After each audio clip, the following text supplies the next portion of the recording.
presenting Mr. Fred Dekker.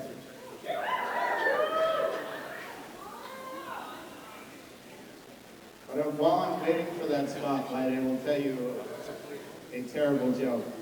A bear walks into a bar, and he sits down and he says, "I'd like a gin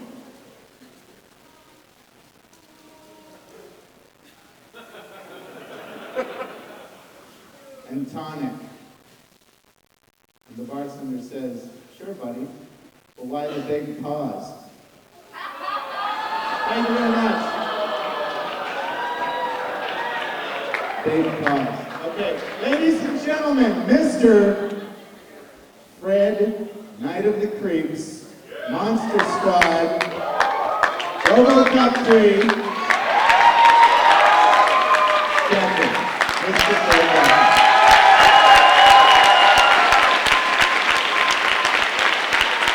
Can I get a hell yeah?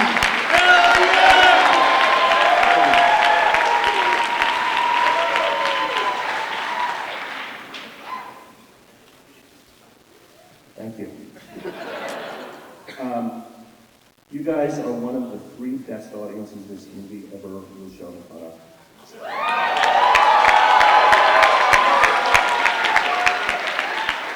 I can't say who the other 2 audiences are because they might feel bad, so I just rounded it off and said 3.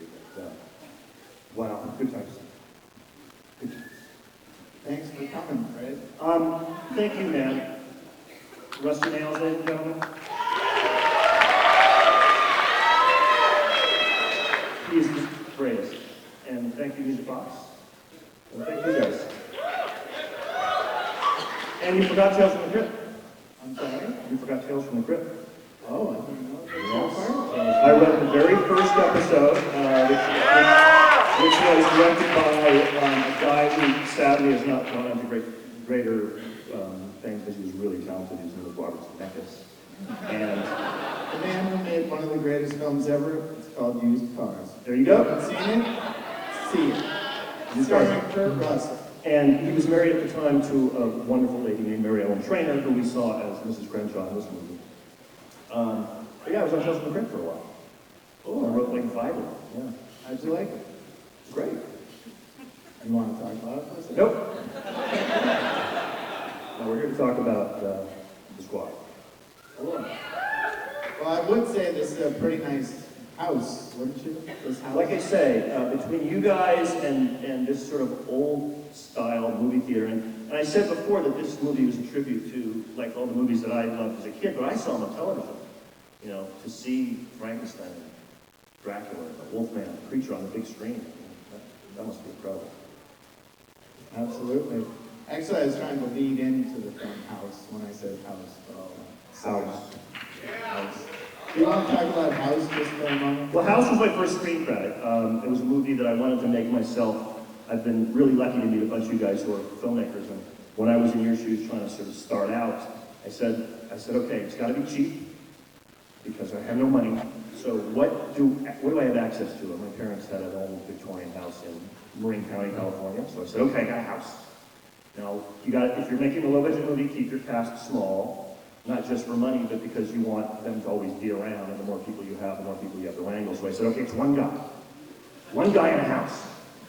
And he goes into the house at the beginning, and he comes out at the end, and in between is scary shit. But I never wrote it. And my college roommate, Ethan Wiley, said, how's the house thing going? And I said, I'm writing something else now. It's with zombies and sorority girls and stuff. And he said, well, when are you writing? I said, okay. And he wrote the script and showed it to Steve Miner, who directed Friday the 13th 2 and 3, and Halloween H2O, and a lot of movies. Very sweet guy, gave me my first job. And Steve loved it. He said, I want to do this. And Sean Cunningham of Friday the 13th fame wanted to produce it, and they made the movie, and there it is. Cool. It's not the movie I was going to make, but it found its audience.